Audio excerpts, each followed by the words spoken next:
वाला है, उसकी तरफ देखना भी मत। हाँ अरे मैं तो जोर से भाग लूंगा आंखें बंद करके बस। हाँ, और फिर कहीं गिर जाएगा टकरा के। तो फिर मैं करूं क्या? जब भी उस घर की तरफ देखो तो वही एक अजीब सी परछाई डांस करती हुई। चलो चलो। अरे वो देखो, 2 दिन से वो आदमी एक ही जगह पर खड़ा है। अरे आदमी नहीं है, आत्मा है, आत्मा। हाँ, लगता है आत्मा अटक गई है।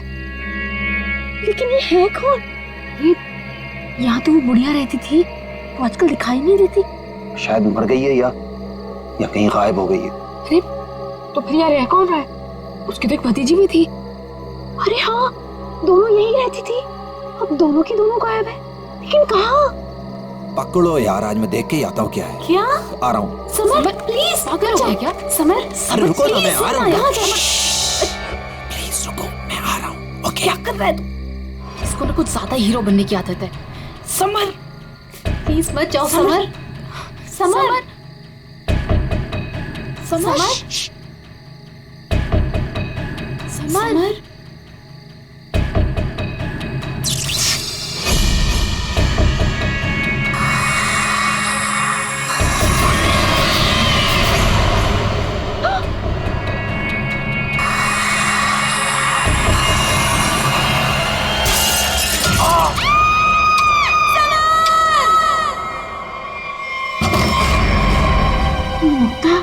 क्या हुआ बेटा? हमने वो गूंज महल वाला रास्ता पकड़ा था और वो बेवकूफ समर वो महल के अंदर चला गया था। अरे पर तुम लोग उस रास्ते गए क्यों? बेटा सबर तो ठीक है ना? माँ, किसी ने अंदर से उस पे फूलदान फेंक कर मारा। हम लोग भागकर वहां से आ गए। मैंने गिनी और सबर को बोल दिया कि अब से हम उस रास्ते से कभी नहीं जाएंगे। अच्छा किया बेटा, गूंज महल से दूर रहना ही अच्छा है। आ गए? अरे कहाँ दिन भर आवारागर्दी करता फिरता है तू? भैया घर की हालत देखो क्या हो गई है। माँ की बीमारी की वजह से लोन लेने की नौबत आ गई है। ऐसे फालतू घूमने से अच्छा कोई नौकरी क्यों नहीं ढूंढ लेते? नौकरी मिल गई है मुझे। अच्छा? कौन सी बेटा, कहाँ नौकरी मिली तुझे? भैया कहाँ मिली है नौकरी? जवाब दो। गूंज महल में। ए, तुझे पता है तू क्या बोल रहा है? अरे गूंज महल में जो बुढ़िया रहती है वो मर चुकी है और उसकी भतीजी का भी कुछ अता पता नहीं है। बेटा वहां पे तो आत्माएं रहती है और तू ऐसी जगह पे जाके नौकरी करेगा? नहीं नहीं, तुझे वहां जाने की कोई जरूरत नहीं है। नहीं, तू वहां नहीं जाएगा। माँ, वो बुढ़िया मरी नहीं है और उसी की भतीजी को पियानो सिखा रहा हूं मैं। 50,000 रुपए दे रहे महीने के। 50,000? म्यूजिक सिखाने के इतने सारे रुपए? माँ मैं ये 50,000 रुपए एडवांस। अब हमारी सारी मुसीबतें खत्म। भैया पता है आज रात को हमारे साथ क्या? म्यूजिक सिखाऊंगा मैं पैसे कमाऊंगा। म्यूजिक सिखाऊंगा, पैसे कमाऊंगा। ये लड़का कभी किसी की नहीं सुनता, तुम देख लेना कोई कोई मुसीबत ला के रहेगा एक दिन ये। बल्लू को नौकरी मिल गई और उसने मुझे बताया भी नहीं। और ये ऐसे अजीब से बर्ताव क्यों कर रहा है? वो देखो देखो कैसे कैसे अपने आप से बातें कर रहा है। पता नहीं किससे बातें करते रहता है। बल्लू बल्लू। हाँ हाँ हाँ, मुझे जाना होगा समर। बल्लू हमारी बात तो सुनो। मुझे काम के लिए लेट हो रहा है। गूंज महल में मेरा इंतजार हो रहा है। बल्लू बल्लू मेरी बात सुनो, वहां मत जाओ। मैं नहीं जानता कि तुम क्या कर रहे हो, लेकिन वहां जाने का खतरा है। ये देखो मेरे साथ क्या हुआ है।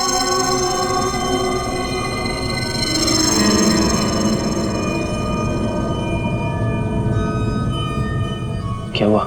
कल गूंज महल में एक औरत ने मुझ पर हमला किया। नहीं, ऐसा नहीं हो सकता। वहां तो सरिता आंटी और उनकी भतीजी ईशा रहती है। वो बहुत अच्छे लोग हैं, ऐसा नहीं कर सकते।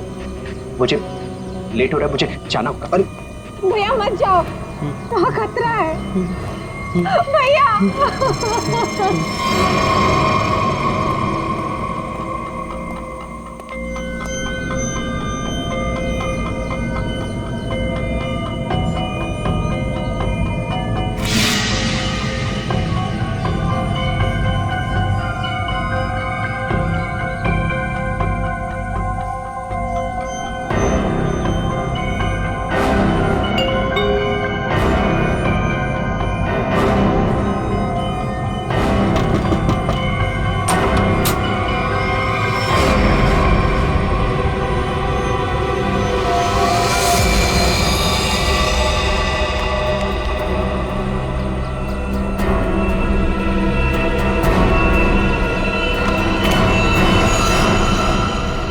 इस लड़के से सारी उम्मीद ही छोड़ दी है। पता नहीं कैसी नौकरी है भी या नहीं। देख, मेरा बेटा आया होगा, देख तो।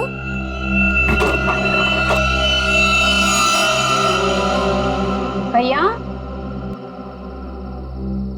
भैया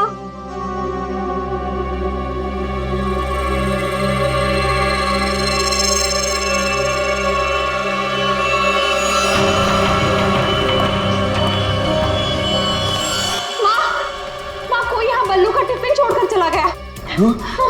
बल्लू को कुछ हुआ तो नहीं ना?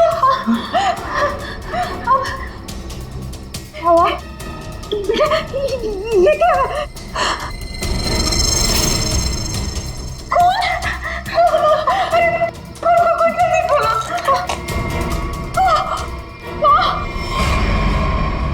ये है वो गूंज महल जहाँ पे आपका बेटा बलविंदर यानी बल्लू कल आया था और उसके बाद से वो वापस नहीं आया।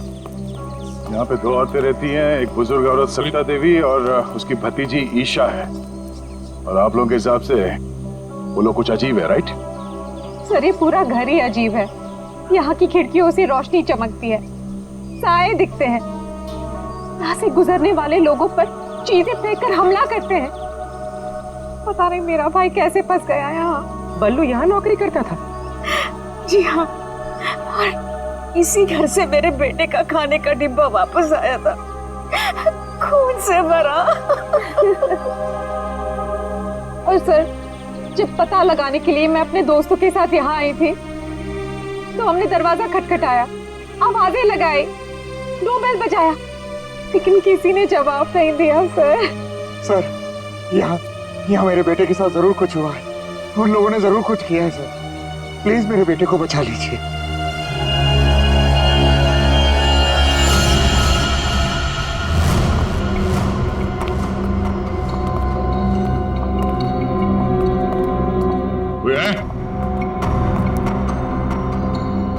क्या तो कोई दिख नहीं रहा? आत्मा कहाँ दिखाई देती है सर, सीधी अटैक करती है। सर, यहाँ पर बल्लू, सरिता और ईशा, इनमें से कोई होना ही चाहिए। सरिता जी हैं भी या नहीं, किसी को कुछ नहीं पता सर। लोग तो यहाँ तक कह रहे हैं कि सरिता जी की मौत हो चुकी है। यहाँ हुआ तो है कुछ।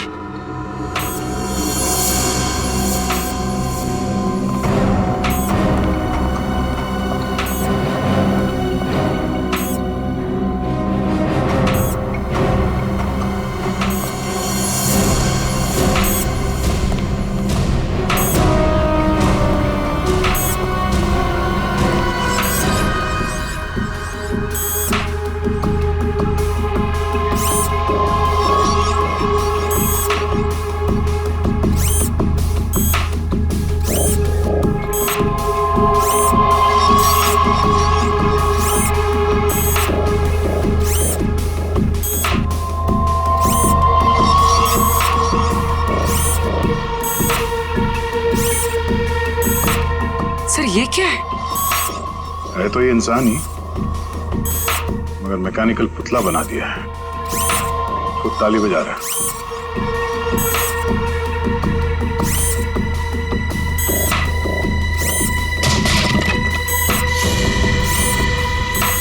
निखिल, नजर रखो इस पे, हम लोग देखते हैं।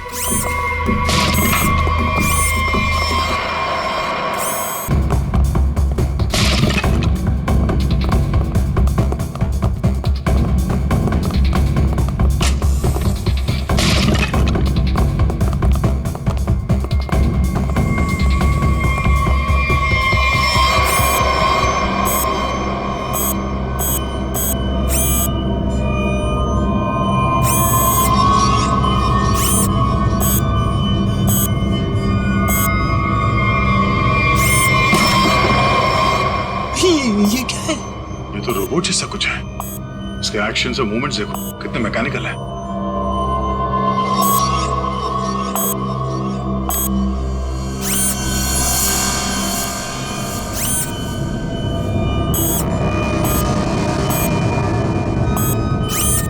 सर ये यहाँ आए कैसे और इन्हें रोकेंगे कैसे? इसे तो टेक्निकली रोका जा सकता है। ये क्या है? पूरी नजर रखना इसमें।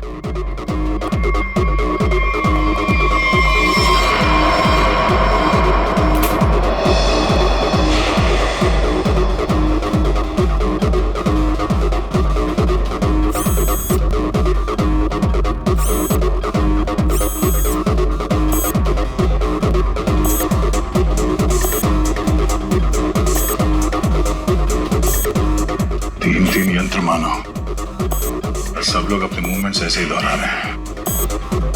कौन है ये लोग और इन लोगों के साथ ऐसा किसने किया?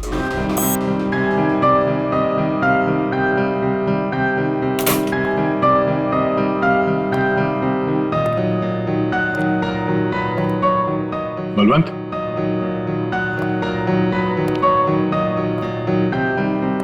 बल्लू, बल्लू,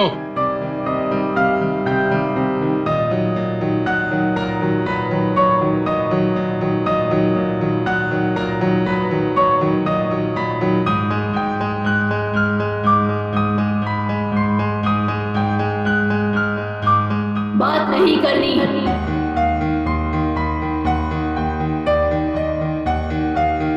क्या हो गया तुम्हें? और तुम ये लड़की की आवाज में बात क्यों कर रहे हो? और ये तुम्हारे कपड़ों पे ये खून कैसे? हाँ? बल्लू इधर देखो, मैं तुमसे कुछ बात कर रहा हूं, मेरी तरफ देखो।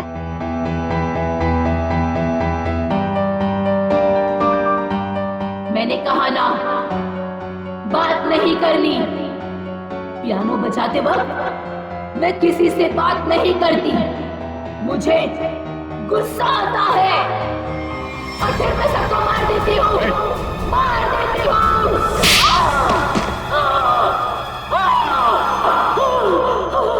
बोलो, अरे बोलो। एक्सक्यूज मी, कौन है तुम? तुम कौन हो? हाथ ऊपर। देखिए आप गोली मत चलाना, गोली मत चलाना। ये मेरा ही घर है, आप गोली मत चलाना, मारना मत मुझे आप प्लीज। तुम्हारा घर है ये? हाँ, ये मेरा घर है। क्या खेल खेल रहे हो तुम यहाँ? हाँ? और तुम्हारे घर में ये सब लोग कौन है? शायद ह्यूमन मशीन्स हैं जो तुम्हारे इशारे पे नाच रहे हैं। क्यों? सर ये क्या कह रहे हैं आप? मैं नहीं जानता सर। सर मेरी कंसर्न क्या आपको बताता हूँ सर। ये मेरा घर है और यहाँ पर जो है ना सर, मेरी सरिता आंटी और मेरी एक कजिन है ईशा, वो रहती है सर। वो कैसी है वो देखने के लिए आया था सर मैं। That's my only concern. ये कौन है मैं नहीं जानता। आप कौन? सीआईडी। सीआईडी? मेरा नाम आकाश है। मैं सूरत में रहता हूँ सर, और यहाँ पर है ना हर 2-3 महीने में एक बार आता रहता हूँ। सर प्रॉब्लम क्या हुई मैं आपको बताता हूँ। उनका फोन है ना स्विच ऑफ आ रहा था, तो मुझे पता नहीं चल रहा था कि क्या हुआ है। और फिर अब यहाँ पर आकर देखता हूँ तो आपको यहाँ पर ये इसके शर्ट पर खून लगा है सर। मेरी आंटी और ईशा को इसने कुछ किया तो नहीं ना सर? इसलिए मार तो नहीं डाला ना उन्हें सर?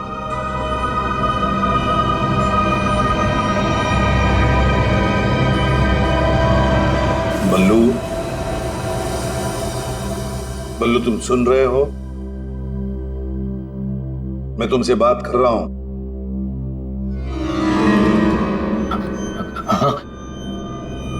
अब मुझसे कुछ पूछ रहे हैं? हाँ। क्या हुआ?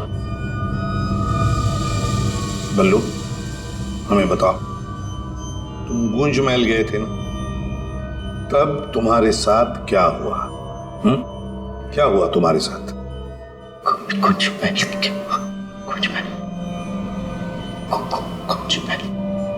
तुम ईशा को म्यूजिक सिखाने गए थे ना वहां पे क्या हुआ था? सरिता और ईशा कहाँ हैं? सर मुझे समझ नहीं आ रहा है कि आप लोग इसे इतना प्यार से क्यों पूछ रहे हैं। Is a criminal. सर इसने मेरी आंटी और ईशा को कुछ किया है, और वहां पर आपको जो इंसानी पुतले मिले थे ना, सब इसी का किया था है। शक तुम्हारे ऊपर भी है। तुम्हारे घर में मौत का खेल चल रहा था और तुम्हें मालूम तक नहीं।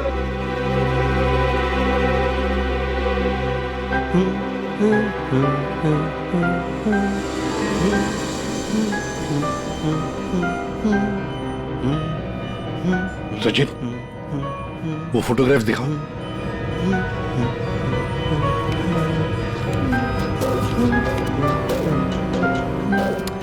इन तस्वीरों को ध्यान से देखो। बताओ कौन है ये लोग और इनका ये हाल किसने किया? ये सब लोग जिंदा है। ये लोग तुम्हें जिंदा लग रहे हैं? हाँ, जिंदा था। मुझे बताया गया था कि ये रिश्तेदार हैं और म्यूजिक सुन रहे। ये झूठ बोल रहा है सर, इनमें से कोई मेरा रिश्तेदार नहीं है। सर ये ड्रामा कर रहा है, सबको मार दिया और अब क्या बकवास कर रही है? तुम्हें चाय के लिए कहा था ना, चाय किधर है? हाँ? ये ईशा कुछ बोल क्यों नहीं रही? ये अकेला क्यों ताली बजा रहा है? हाँ?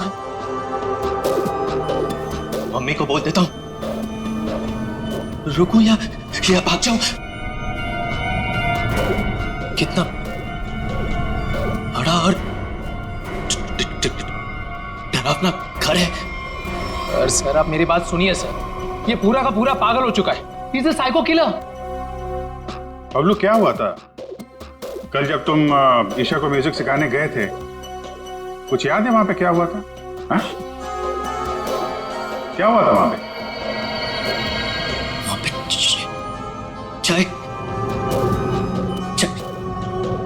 चाय पिलाई थी उसने। हाँ बराबर। चाय। तो फिर ईशा कहाँ गई?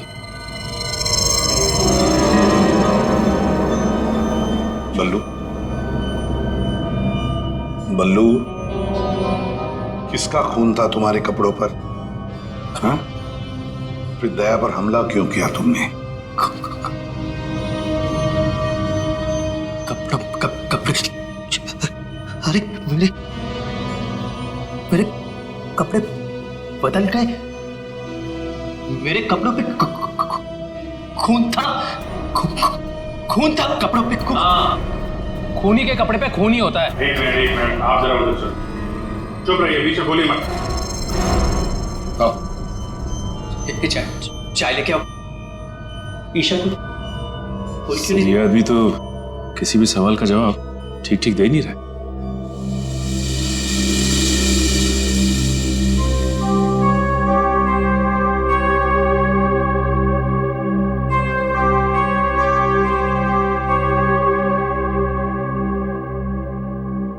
अभिजीत, इस बल्लू की मेडिकल जांच करवाते हैं, पता तो चले ड्रामा कर रहा है या वाकई इसके दिमाग के साथ कोई प्रॉब्लम है।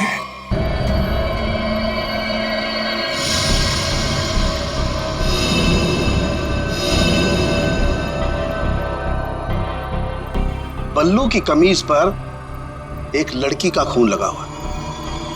इस कमीज पर जो खून लगा है लड़की का है, ये मैंने पता लगा लिया है। ये रही उसकी डीएनए रिपोर्ट। अब मैं आपसे सिर्फ ये जानना चाहता हूं कि ये जो लड़की मरी है ये कौन है और इसे किसने मारा? इसे आपने मारा?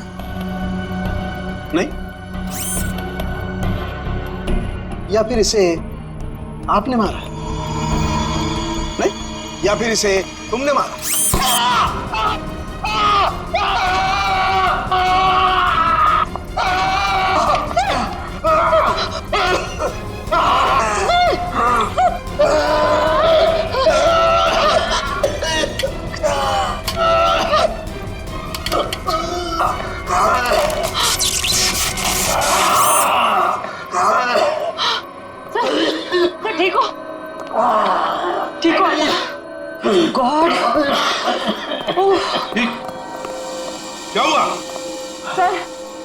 पुतले के हाथों में सर की गर्दन अटक गई थी।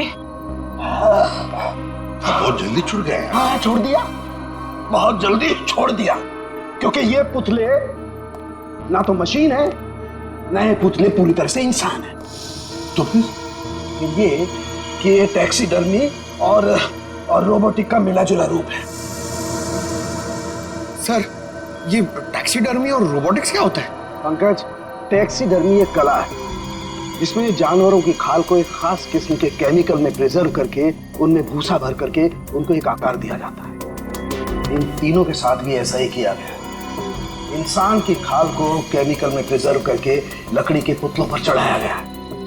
लेकिन सर ये सब करना तो गैर कानूनी। उन्हीं गैर कानूनी काम ही तो करता है।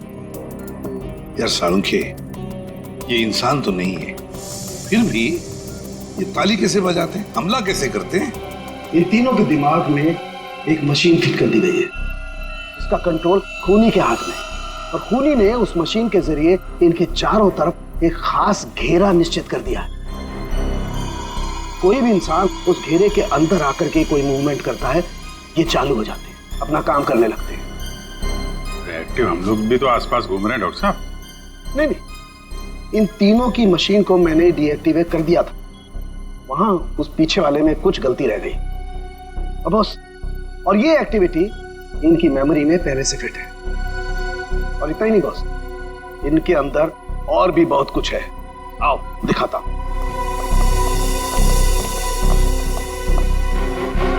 ये देखो, लकड़ी का बुरादा, कॉटन और इसके ऊपर इंसान की चमड़ी। बनाने वाले ने तो बना दिया बॉस, लेकिन वो भूल गया कि इंसान की चमड़ी में और जानवर की चमड़ी में एक खास फर्क होता है। इंसान की चमड़ी जानवर जैसी मोटी नहीं होती है, इसीलिए उसे कितना भी केमिकली ट्रीट करो, कितना भी केमिकल में डाल लो, वो इंसान की चमड़ी जैसी नहीं रह सकती है। इसीलिए इनकी चमड़ी जो है जगह जगह से सिली हुई। फिर भी टिक नहीं रही है। और दूसरी बात, ये सारी चमड़ियां ज्यादा पुरानी नहीं है, बस कुछ ही दिन पहले इन्हें मारकर निकाला गया है। पर उस घर का तो कोना कोना छान मारा गया था, एक भी ऐसी लाश नहीं मिली जिसकी खाल उधेड़ दी गई हो। वो कहीं और बनाता है ये ह्यूमनॉइड, अपने घर पर नहीं। तीनों की कोई मिसिंग रिपोर्ट नहीं है, कोई आईडी वगैरह नहीं मिली। है कौन ये लोग? तारिका जी, ये जो कपड़े पहने थे इन लोगों ने, उनसे कुछ पता चला आपको? कुछ खास नहीं, तीनों के कपड़े से बस एक लेबल मिला है, किसी टीएल टेलर का लेबल है। TL Taylor?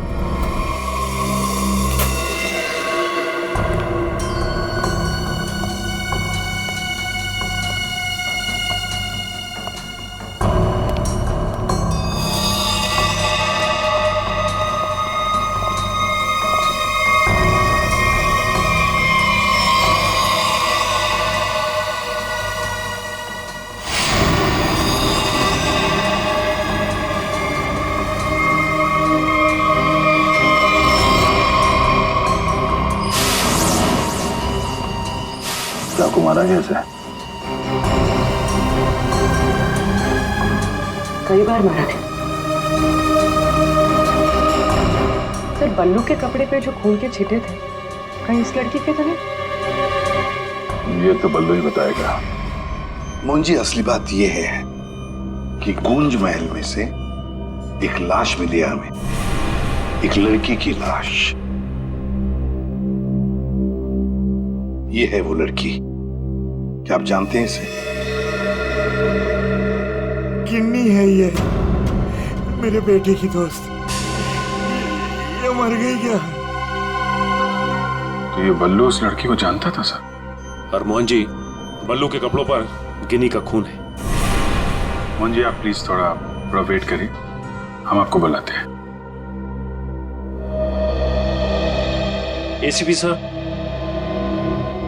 मैंने बल्लू की सारी रिपोर्ट्स पढ़ ली हैं। डॉक्टर सालुंखे से भी बात हुई मेरी। बलवंत के खून में ऐसे ड्रग्स हैं जिससे इंसान सच और झूठ के सपने के अंतर को नहीं समझ पाता। उसे उस वक्त जो कहा जाए उसे वही सच लगता है। तो क्या डॉक्टर साहब, ये बलवंत ड्रग के इन्फ्लुएंस में किसी को मार भी सकता है? जी, ऐसा हो भी सकता है और नहीं भी। हमने बलवंत को कुछ मेडिसिन्स दी हैं।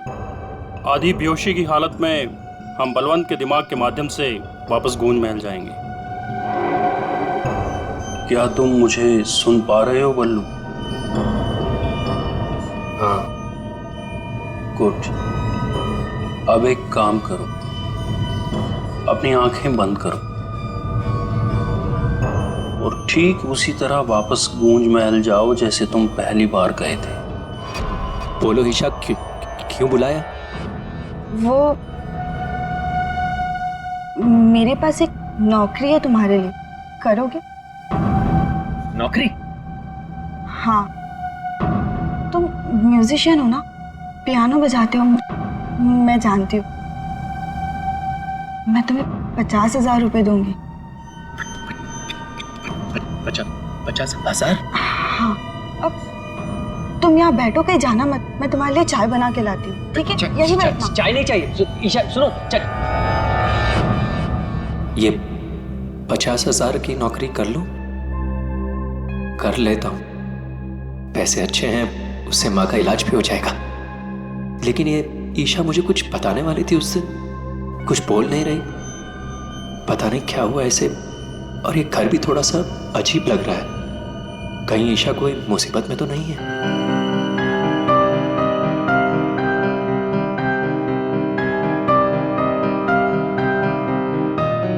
शायद यही ईशा की आंटी है, Sarita ji. Excuse me ma'am. Hello. अच्छी ट्यून है।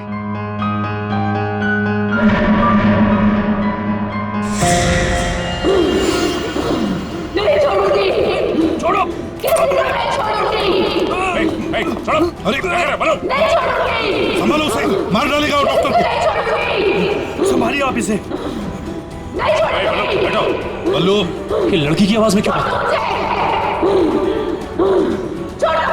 डॉक्टर साहब, नहीं छोड़ूंगी। पकड़िए आप इसे। किसी को नहीं छोड़ूंगी।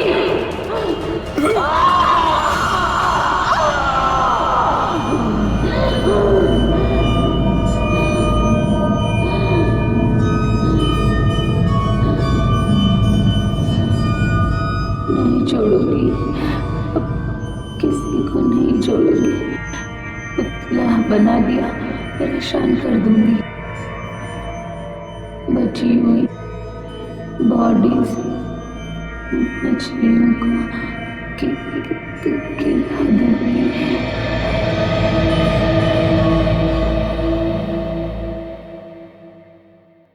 डॉक्टर साहब, क्या हुआ क्या है इसे? हाँ? ये से अचानक से औरत की आवाज में क्यों बात करता है? जब तक बल्लू पियानो तक नहीं पहुंचा था तब तक ये ठीक था, लेकिन जैसे ही इसके दिमाग में पियानो की आवाज सुनाई दी, ये कोई और बन गया। आपके कहने का मतलब है कि पियानो की आवाज सुनते ही ये बल्लू अपने आप को खूनी औरत समझने लगता है। मतलब ये किसी के वश में है, किसी ने हिप्नोटाइज किया है इसे। क्या लगता है आपको डॉक्टर साहब? हाँ, हेयर टेलर्स का पता चल गया सर, जिसने तीनों मानव मशीन के लिए कपड़े बनाए थे सर। अच्छा, टीएल टेलर्स।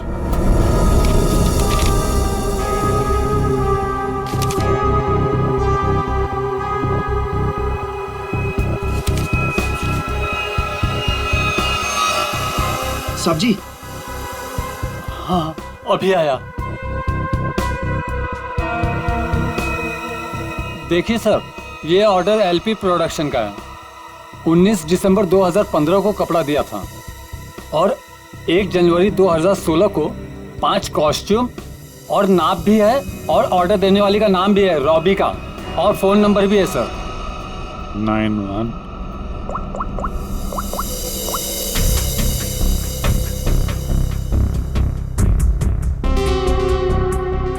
सर, फोन बंद है। कोई बात नहीं, इस फोन की लास्ट लोकेशन ट्रेस करो और कुंडली निकालो इस रॉबिका की। सर। हाँ साड़ू के साहब। अभिजीत, इन ह्यूमनॉइड्स में हमें भूसे के साथ साथ 2 और खास चीजें मिली हैं। एक तो एक खास कागज के टुकड़े ऐसा कागज जिस पर न्यूज छपती है, अखबार में काम आने वाला कागज। और दूसरा समुद्र के नमक के कुछ अंश। Thank you very much sir. क्या हो सर? एक कारखाना ढूंढो जहां पे अखबार को छापने का कागज बनता और वो जगह समंदर के करीब हो।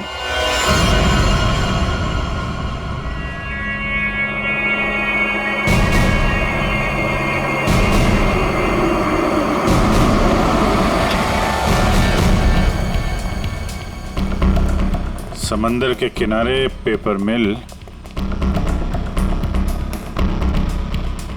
और वो भी बंद पड़ी हुई।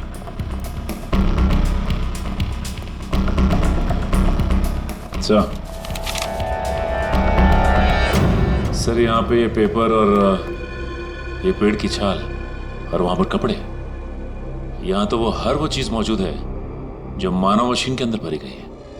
सर हो सकता है उस क्रिमिनल के काम करने की जगह यही हो जहां वो पुतले बनाता था। क्या पता वो अभी भी कहीं आसपास ही हो।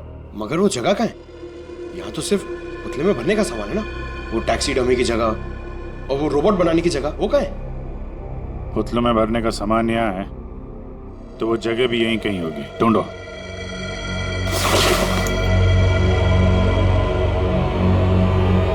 सर!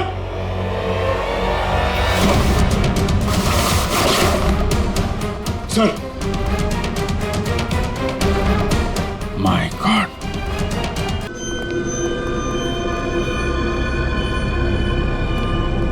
तो ये वो जगह है जहां पे ह्यूमन मशीन बनाई जा रही है।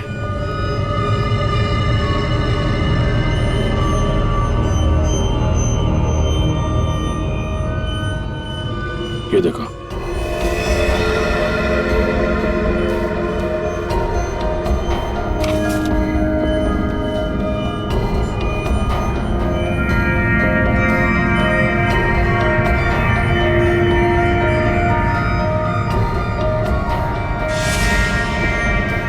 पूरा मैकेनिज्म है यहाँ पे।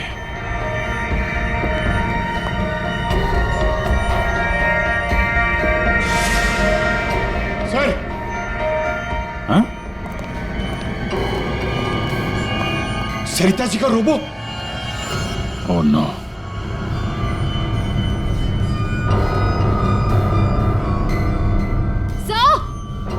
सर जल्दी आइए। सर ईशा, सर खूनी ने इसका सारा खून निकाल दिया है। इसकी सांसें भी बहुत धीमी चल रही हैं। इसको हॉस्पिटल लेके चलो जल्दी। एम्बुलेंस को फोन करो। हेलो, सरिता को तो उसने रोबोट बना दिया, अब इसका भी वो हल करने वाला था। सर, रोबिका की लोकेशन का पता चल गया। आज तो हद हो गई। कब से वैनिटी का इंतजार कर रही हूँ। कोई मुझे सीन समझाएगा या फिर मैं पैकअप अनाउंस कर दूं। काजल, काजल कहाँ हो तुम? नहीं चाहिए मुझे काजल। सॉरी रोबिका मैडम, एक्चुअली वो स्क्रिप्ट में थोड़ा सा चेंज हुआ है। व्हाट? सीन में चेंज हुआ है? लास्ट मिनट में डायलॉग्स कैसे याद करूंगी? एनीवे, स्क्रिप्ट दो। मैम, एक्चुअली जो सीन होने वाला है ना, वो स्क्रिप्ट आपके को स्टार के पास है। How can you do this? तुमने स्क्रिप्ट मुझसे पहले को स्टार को दे दी। तुम जानती हो ना मैं कौन हूँ। शो क्विट कर दूंगी 1 मिनट में। टीआरपी नीचे और शो बंद। बोलो क्विट करूं? एनीवे, कहाँ है वो को स्टार? मैम, वहाँ आपका नया को स्टार आपका वेट कर रहा है। ओके, अभी मजा चखाती हूँ उसको।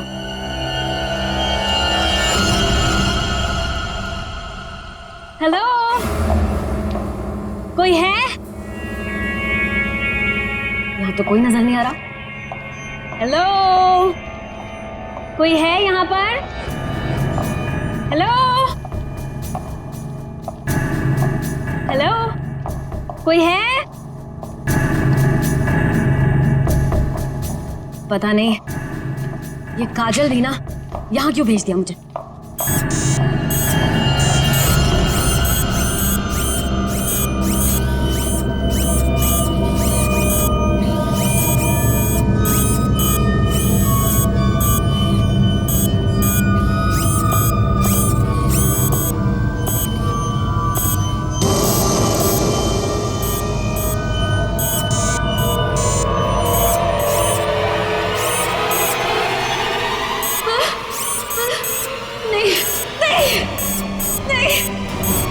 ये नहीं हो सकता, ये नहीं हो सकता, तुम यहाँ नहीं आ सकते, नहीं।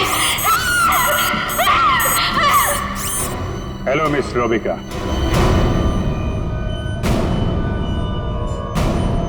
कौन हो तुम सब?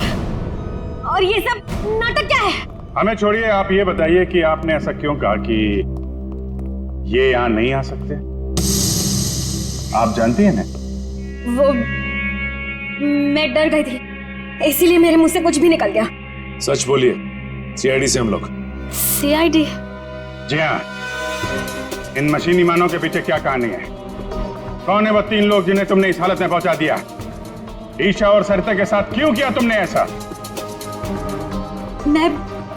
मैं सामने जरूर हूं, लेकिन इसके पीछे दिमाग किसी और का है। किसका है? लेकिन सर, आपने हम सबको यहाँ क्यों बुलाया? हाँ सर, मेरी समझ में ये नहीं आ रहा है कि आप लोग किस किस को पकड़ेंगे। कभी बल्लू पर शक, कभी हम लोगों से पूछताछ। आखिर आप लोग चाहते क्या है ना?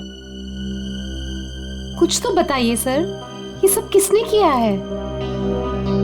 सारे सवालों का जवाब मिल जाएगा, लेकिन यहां आप लोगों को बुलाया है एक कहानी सुनाने के लिए। कहानी? जी हाँ, कहानी। कहानी एक इंसान की जिसका दिमाग बड़ा शातिर था। उसके दिमाग में एक प्लान पल रहा था, लोगों को मारना, फिर रोबोटिक्स और टैक्सीडर्मी के जरिए उन्हें वापस जिंदा करना। और ऐसे में वो मिला एक खूबसूरत लड़की से, जिसकी एक बेरहम आंटी थी जो उसे बहुत तंग कर रही थी। उस लड़के के दिमाग में एक आइडिया आया। उसने उन दोनों को एक बहुत बड़े कोठी में शिफ्ट करवा दिया।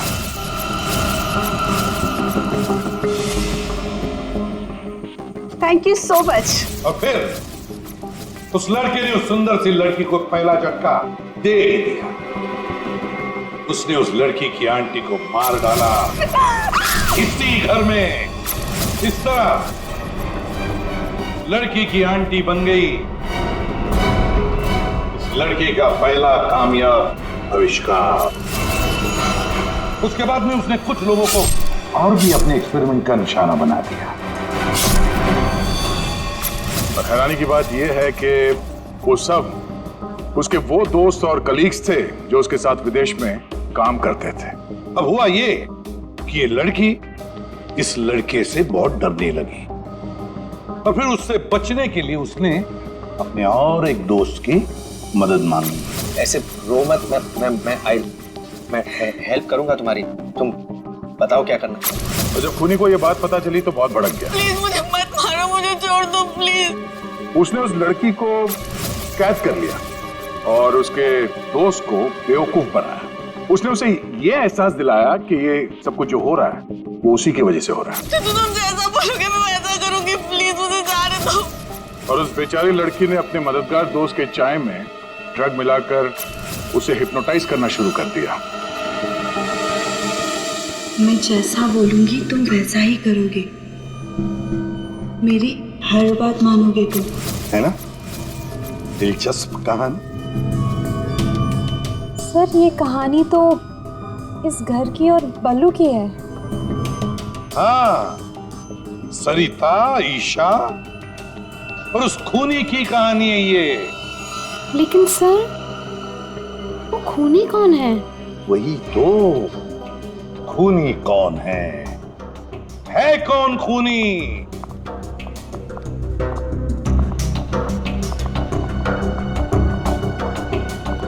कहां फंसा दिया तुमने मुझे?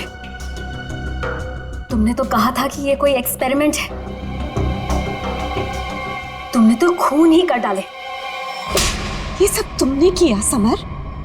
हाँ, ये सब मैंने किया, और ये सब मैंने किसी और वजह से नहीं।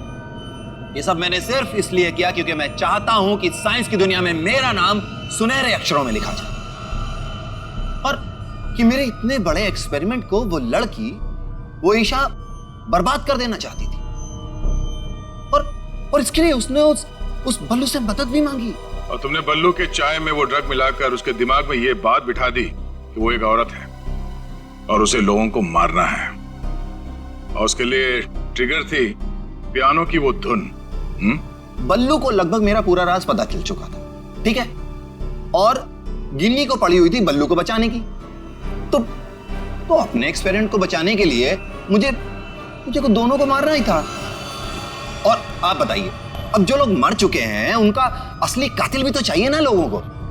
बस इसीलिए मैंने बल्लू को फंसा दिया और गिन्नी को मार दिया।